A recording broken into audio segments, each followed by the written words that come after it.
Well, we've got a McQuay self-contained. The whole unit's been down all morning, and we've been going through, and it was having a high pressure issue. Which at first somebody came in and redid all the safeties and ran it through a bunch of relays instead of the way the factory designed it. And so we're used to the safeties would be independent from each other. Now they actually all run basically off of one central trip. And so what we had was we would just get these cooling fails, and normally a low pressure or the various alarms that have their own independent alarm sequence or trip. Anyway, what was happening here was once we figured that out, you go to the entering water and we've got 95 degrees, and our manifold confirmed that we tripped out on high condenser pressure. So we need to go out to the cooling tower and see what the heck's going on. So we first walk out to the cooling tower, and sure enough, nothing is running at all. And we come over here to the control panel, and it's got no lights, no nothing. So we do have our phase monitor, so now we need to go through this control panel and find out why the heck nothing's operating, whether we got a fuse issue. It looks like we have power in here, so now we gotta check this out. So from what it looks like so far, looks like we have a bad thermistor or a bad connection or something. So this is reading our condenser leaving water. This panel is powered up, but it thinks we have 64-degree water coming back with a 72 set point. So that right there is a big problem, because we've actually got 90-something degree water at the units. And so that's why this whole system out here has been down. So now we need to go about seeing why this sensor is not registering properly. So this is our condenser water pump room. So what actually ended up being the problem was I got to the cooling tower. I assumed the pumps were running, and so I thought that the sensor had gone bad on the condenser water pipe. Well, when I checked the sensor, I verified that sensor is actually reading accurately. It was doing its job. So then I knew at that point, okay, well, if it's not the controls of the tower, then are my pumps actually on? So I came here to the pumps themselves, and sure enough, they were down. So these pumps lead lag, and this pump here is down. It's got an open winding, so it's completely toast. We'll try to, hopefully we can figure out why that happened in the first place. But thankfully they have the lag pump on secondary. So whenever all this happened, the overload on the lead pump tripped, which did not allow the secondary pump to kick on.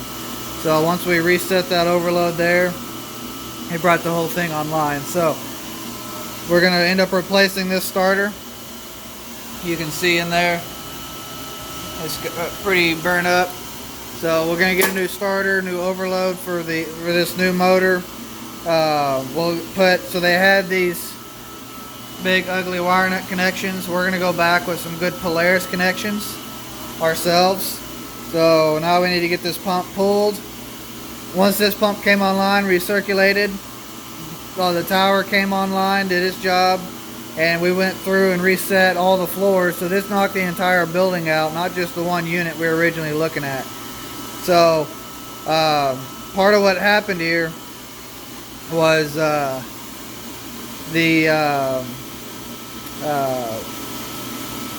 all these safeties tie back into the same alarm. So they rewired all the safeties in the unit.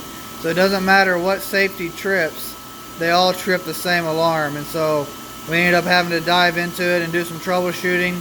So once we figured that out, because normally if it's a high pressure alarm, it trips a high pressure alarm. Well, once we put the gauges on there and confirmed, oh hey, we're running high pressure, tripping on high pressure switch. we verified water temp. Water temp was in the 90s coming into the unit, which that was just because it was standing still water. Those units do not have flow switches on them. So once we saw that the water temp was high, at that point we were still thinking we had flow. So we came out to the tower, saw the tower wasn't online, saw the sensor. So once we verified that sensor wasn't the problem, that only other thing that could have meant was the pumps weren't online. So we came in here, verified the pumps were definitely not online. Once we got the pump online, cleared all the alarms and all the units, everything straightened itself back out. But that's kind of the process, the mindset we went through, and just how we came to this. Keep in mind, you walk into a scenario like this, and customers just all they know is my building's is down. Everybody's complaining. Please fix it. And so, now we've got to go through our process to figure out, well, what do we need to fix. Tuesday was a very busy day. We got over there to that pump job from Monday where we had the motor open winding. We ended up getting the motor replaced today, and as soon as we started it up, the shaft seal on the pump itself started to leak on us, and we weren't able to get it to seal back. So thankfully the pump's not leaking when it's not on, but every time you turn that pump on, that shaft seal just goes crazy. So the customer gave us approval to rebuild the pump, so I've got a team doing that tomorrow on Wednesday. Thankfully the local supply house had all the seals and parts we needed on hand, so I probably won't be able to get any content on that. I do apologize for that. I meant to take some while I was there today, and today was just extremely busy. I ended up having a technician put his 2 weeks in today, moving on to a better opportunity for himself. And so it's just a tough thing to do. I talk about the recruiting aspect and the training, and I put a lot of time and care into my team, and so, but I'm happy for him. I'm happy that he's finding what he needs to do and what he needs to do for his family, and I know he's going to do great. He did great on my team. I wish nothing but the best for him, and if he ever wants to come back, doors are wide open. Anyway, so that was Tuesday. It was a very, very busy day. We're making a lot of edits to our software for our service tickets that we use. We started using the software a few months back. We got an initial version started up and have been operating with it and kind of seeing what other adjustments we need to make as we go. So we've got a whole list of items now, so now I've got to go back in over this next week or so and finish making the updates in a spreadsheet in Excel to send to the company so they can make the final improvements we need them to make so that it lines up the way we want it to. But anyway, hope everyone had a good Tuesday, and I will see y'all tomorrow. This is my alma mater in Tyler, Texas today, doing some recruiting for the upcoming graduating class, and then starting to talk to the upcoming class for next year that's going to be graduating. This is where I got my associate's degree in HVAC. You can see I'm right there. Got my a plaque of the paper that the local paper did on us at one point during my time here. This is it's an awesome program. I really enjoyed my time here. Had a lot of fun with it and learned a lot of lessons. I was 3 years in the trade before I even started here, and it was nothing but fun. I really love getting to come back and talk to the current students and get in front of everybody and just show them what it's about. Show them what we do, why we do it, and just lock them in, get them dedicated, and let them know why this is the trade for them, why they want to be here, why HVAC, and specifically commercial HVAC on the heavy side, is the place to be. And I really appreciate the professors letting us come back. This is my second year doing this, and you know, this is where I spent a year teaching before I moved to Austin in the first place. It's just this is a brand new facility. I was the second class to use this facility a few years ago, and they've had several classes since then, but this place will always hold something dear in my heart.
Every time this starter would engage, it had this really loud buzzing. I had a technician here earlier this week, and he heard that while he was doing the coil on the other contact for the starter, and he said he checked the contacts themselves here on the bottom and found they were pretty pitted up. He cleaned them up, sanded them down, and said they were good, and he left. Well, we got some more starter transition faults again. I came in here, and I found that this is on the main starter. These rings are just laying off in here as soon as I opened it up. So what that tells me was every time this thing would pull down and engage, those rings were getting in the way of the actual contacts from being able to fully pull down like they needed to. And I think that's where that buzzing is coming from. I'm going to stick these back in there. To do that, when I see this start to happen, I take and I squeeze them down. And then once I do that, then I can place them back in. Take a flathead screwdriver and reinsert it.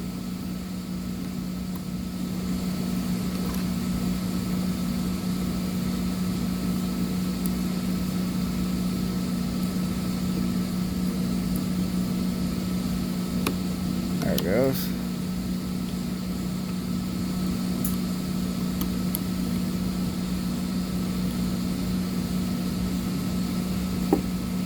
And we'll go from there. Well, that definitely took care of the buzz. So, if you hear a real low grumble, that's normal for those starters. Earlier, you'd barely be able to hear me right now. That starter was buzzing so loudly. And so, and we had end up changing the coil in this one because it was running really loud, and the coil was getting really hot, and it's just an old coil and it was having trouble coming back in after it had been online and gotten warmed up, and so it was struggling to keep its magnetism once it was energized. So that coil got replaced. It hadn't been giving us any more trouble, and then I think that other starter not transitioning fault we were getting was because of those pins or those rings inside of this one getting in the way. I am going to go ahead and change these auxiliaries because I want this problem gone with the customer, and I don't want him to have to worry about this again. So I'm here working on this Aaon, This is the same Aaon from the other day that had the set point misconfigurations, and so it had, in here we go to the set point screen. Address is 1, enter. So the heating set point was at 70, but the space temp was down at like 62 the other day when we were here, and the heat was constantly off and on like every 2 minutes. So what I ended up doing is I was going through and was checking all the set points, and when you scroll through here, I noticed that it had this supply air temperature heating set point was at 70 degrees. And that's when I realized that whoever set this up got the supply air set point, the SAT, confused with the actual supply air, the space temperature set point. And so with a gas furnace like this, it didn't take it, but that 2 minutes it would run was all the 2 minutes it would take to reach 70 or get above 70 degrees and cycle off on heat. So I moved that up to 100 degrees, and that took care of that. This Aaon is providing fresh air to a set of restrooms, but it's also the primary AC for the restrooms. It's more than just the fresh air. So an issue I had today, the customer called back and said, well, now they're complaining that they're way too hot. I get up here and check it, and I found that the space temperature was, we had the set point of 70 still, but our actual space temp was up to like 86 degrees, and it was still running in heat. The heat was still engaged.